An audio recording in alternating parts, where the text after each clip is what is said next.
Game अभी बाकी है।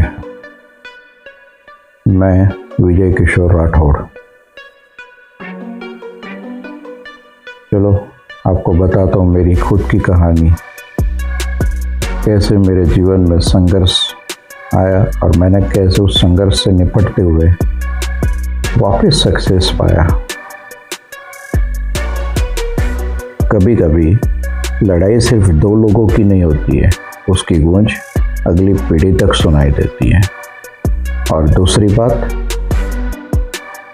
बिजनेस में दोस्ती रिश्तेदारी नहीं होती, होता है तो सिर्फ कंट्रोल। तो चलो दोस्तों, शुरू करता हूँ मैं मेरी कहानी।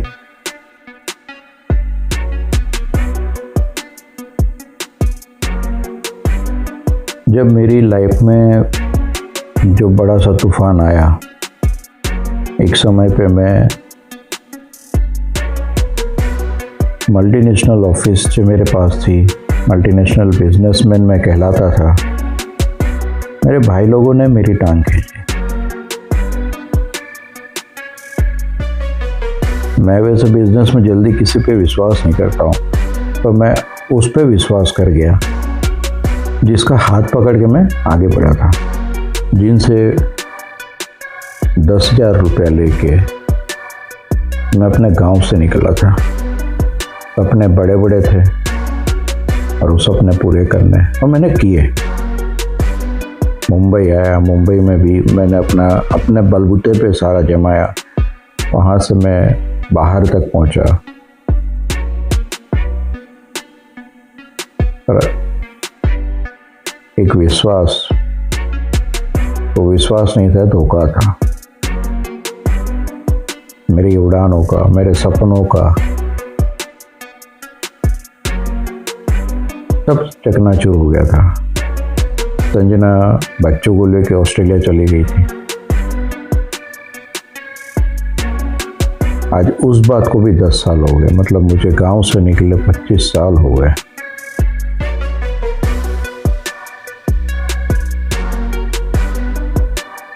जैसे बड़े भाई साहब का बेटा मुझे ज्वाइन कर चुका है,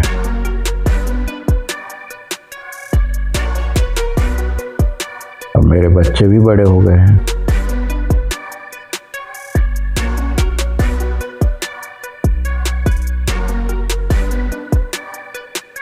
तब बिखर गया था मेरा सारा बिजनेस।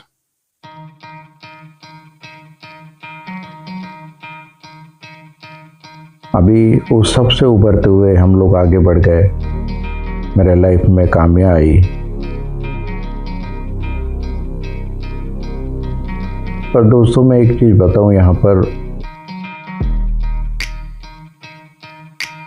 कभी भी किसी का नुकसान ऐसा नहीं करना चाहिए कि उसका सब कुछ बिखर जाए।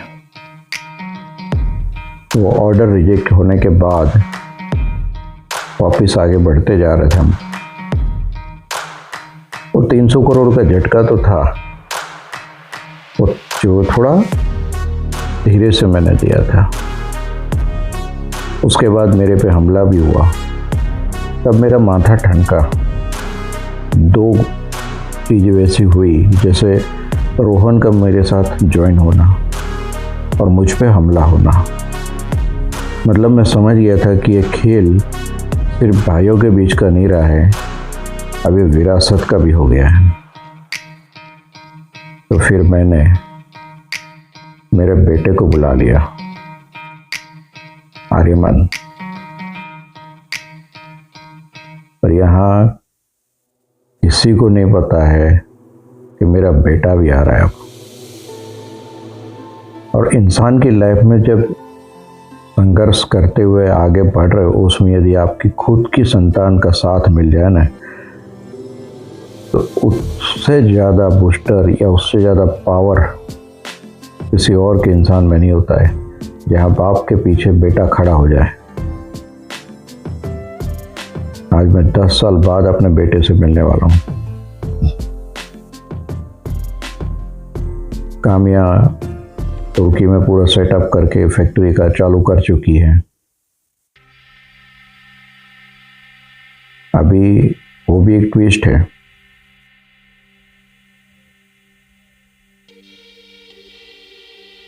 क्योंकि मैं किसी भी चीज़ का जवाब जल्दी नहीं देता हूँ, जब देता हूँ तो सीधा हिसाब करता हूँ।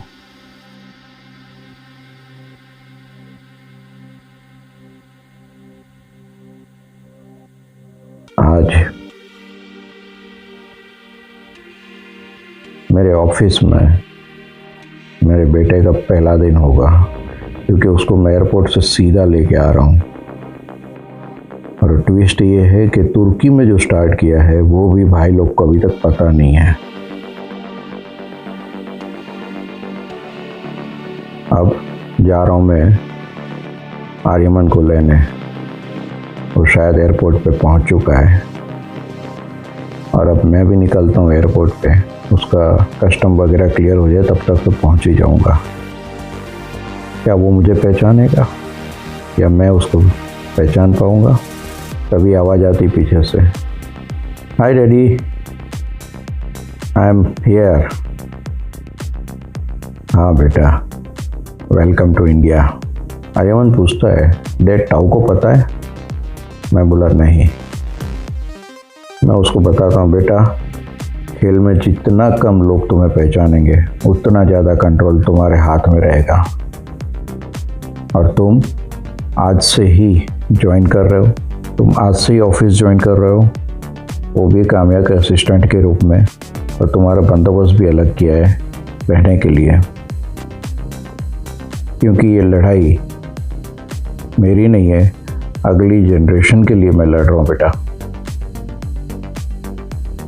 अब देखता हूँ कौन मुझे हराता है। मैं मेरे बेटे को लेके ऑफिस में एंटर करता हूँ। एयरपोर्ट से सीधा ही मेरे साथ मेरा बेटा ऑफिस आता है तो मेरा ही खुद ना। अब मैं वही देख रहा था जैसे मैं पहली बार मुंबई आया था, और आंखों में जो सपने थे वही सपने में इसके आंखों में, वही आग में आर्यमन के आंखों में देख रहा था। मैं उसको ऑफिस दिखा रहा था, फैक्ट्री ले गया। बेटा ये फैक्ट्री में बिजनेस नहीं होता है, यहाँ डिसीजन लिए जाते हैं, और वो डिसीजन यहाँ काम करने वाले की ज़िंदगी बदल देते हैं। इसलिए कुछ भी करो दिमाग से करना, पर किसी का नुकसान मत करना। All the best. और दूसरी चीज़, तुम्हारा रहने का बंदोबस्त जैसे मैंने पहले ही बोला कि तुम्हारा अलग किया है, तो आर्यमन मुझसे पूछता है कि डैड हम मिलेंगे तो ज़रूर ना। मैं उसको बोलता हूँ ज़रूर बेटा हम मिलेंगे, पर ऑफिस में मैं तुम्हारा बॉस हूँ, और अब कैसे करना है क्या करना है ये सारी चीज़ काम्या तुमको बता देगी। यहाँ तुम हो वो सिर्फ मैं, तुम, काम्या और संजना ही जानते हैं, और किसी को पता नहीं कि तुम कौन हो, कैसे यहाँ आए हो, क्या करने आए हो। और तुम्हारा ऑफिस का नाम भी काम्या बताएगी कि किस नाम से हो। जैसे कि मैं विजय किशोर राठौर होते हुए बिट्टू लोग मुझे बुलाते हैं। आर्यमन मुझे बोलता है, यस सर।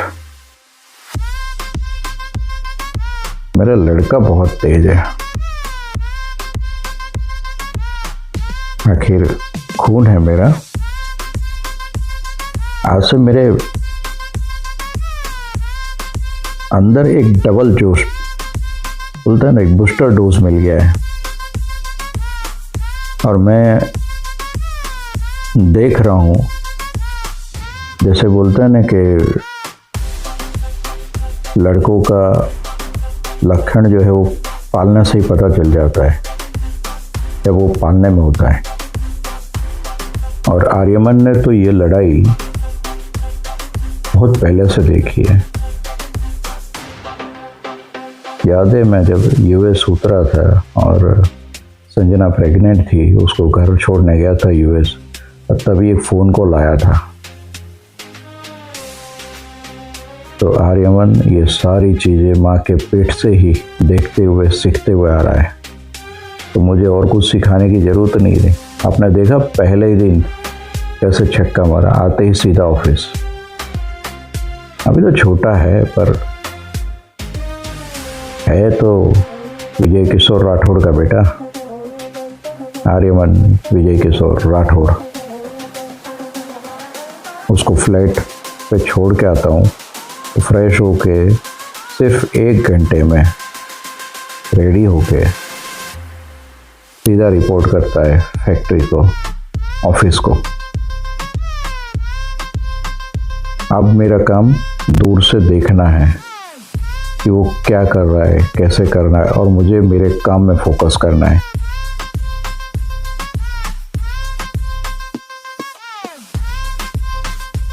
और आर्यमन पहले ही दिन ऑफिस में एंट्री करता है। उसकी एनर्जी चेक करो, वो इतनी लंबी फ्लाइट लेके आया है ऑस्ट्रेलिया से। लोग तो थक जाते हैं, तो मैं वहीं पर रख लिया कि एंट्री होते ही वो घर गया, तैयार होकर ऑफिस में सीधा एंटर कर दिया। और वही जोश, वही फ्रेशनेस के साथ, चेहरे पे थकान का नामो निशान नहीं है। ये आर्यमन है। आर्यमन को उसकी कैबिन दिखा दो और काम्या मैडम आते ही आर्यमन से मिलवा देना। आज से ये हमारे साथ काम कर रहा है। और आर्यमन लग जाता है काम पे पहले ही दिन से। काम्या तुर्की में सब सेटअप करके आज शाम की फ्लाइट से रिटर्न आ रही है। रोहन बिजनेस ट्रिप पे बाहर गया हुआ है। अब फैक्ट्री का और बिजनेस का टर्नओवर जो डबल फिगर में था, करोड़ में, अब 1000 करोड़ का पूरा साम्राज्य खड़ा कर दिया था।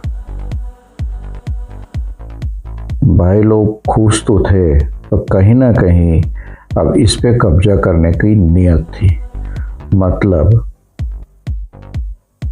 मेहनत मैं करूं और माल और मलाई उनको खाने थी।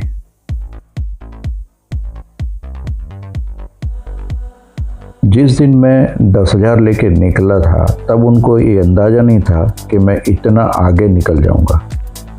और वहीं से उनकी जलन की शुरुआत हुई थी। ऐसा कुछ अधिकतर परिवार में मैंने देखा है कि जब एक बंदा आगे बढ़ता है, परिवार का सदस्य, तो दूसरे को जलन होता ही होता है। अधिकतर, सब में नहीं होता है। कई परिवार ऐसे भी है जो मिलजुल के एक दूसरे का हाथ पकड़ के आगे जाते हैं। और बिट्टू का वही सपना था कि क्यों ना मैं पूरा परिवार को साथ लेके चलूं, और भाइयों का सपना था क्यों मेरा भाई आगे बढ़ जाए और हम यहीं रह जाए। एक ही माँ बाप की औलाद और 2 अलग अलग सोच। ऐसी सोच आती कहाँ से यार? तुम्हारा भाई है, आगे बढ़ रहा है,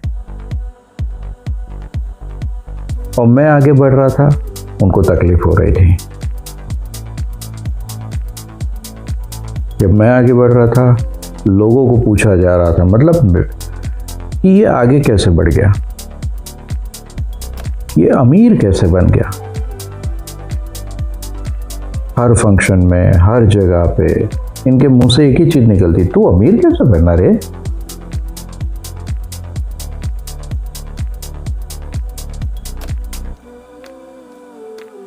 अब लड़ाई अगले जनरेशन तक ले जाने के लिए वो लोग तैयार थे, तो मैं भी तैयार था।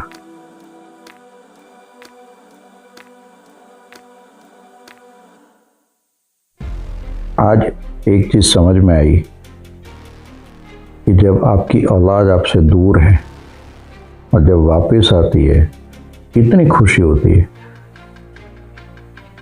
आज आर्यमन जब मेरे सामने आया, उसी सेकंड मैंने फैसला ले लिया कि जैसे मेरा बच्चा मेरे सामने आया, तो मेरी माँ भी तो मेरा इंतज़ार कर रही है। आर्यमन को यहाँ सेट करके कामया आ जाए, उसके बाद मैं खुद जा रहा हूँ गाँव मेरी माँ से मिलने। आर्यमन को भी मिलाऊंगा ना, इतने सालों बाद आर्यमन दादी से मिलेगा।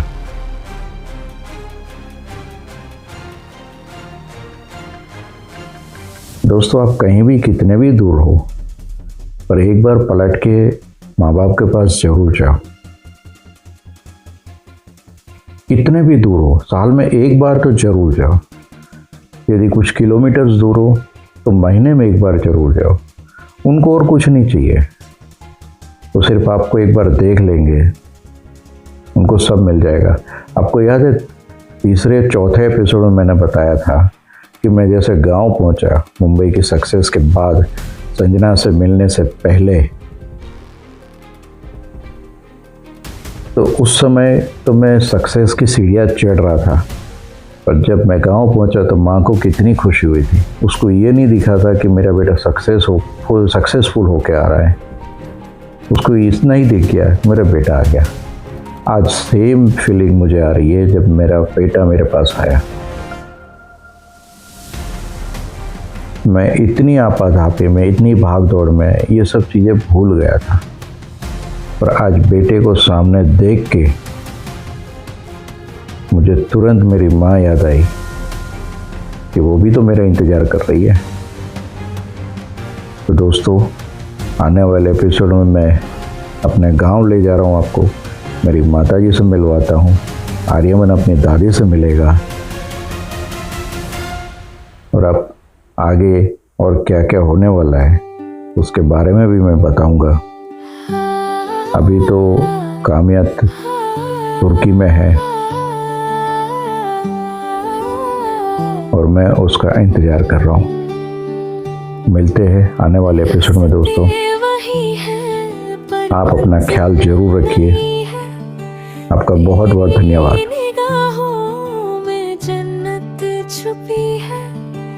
पहले कभी ना ये धड़कन रुकी थी, तेरे बिना मेरी दुनिया अधूरी थी। तू जो मिला तो सवेरे मिले हैं, पत्थर पे जैसे गुलाबी कनेर खिले हैं। मेरा हर लम्हा तेरे नाम कर दिया, इस दिल ने तुझ पे ही एतबार कर दिया। तू है मेरे ख्वाबों का मुसाफिर सनम, मैंने तो खुद को तेरे नाम कर दिया। हाँ, बेइंतहा तुझसे प्यार कर दिया।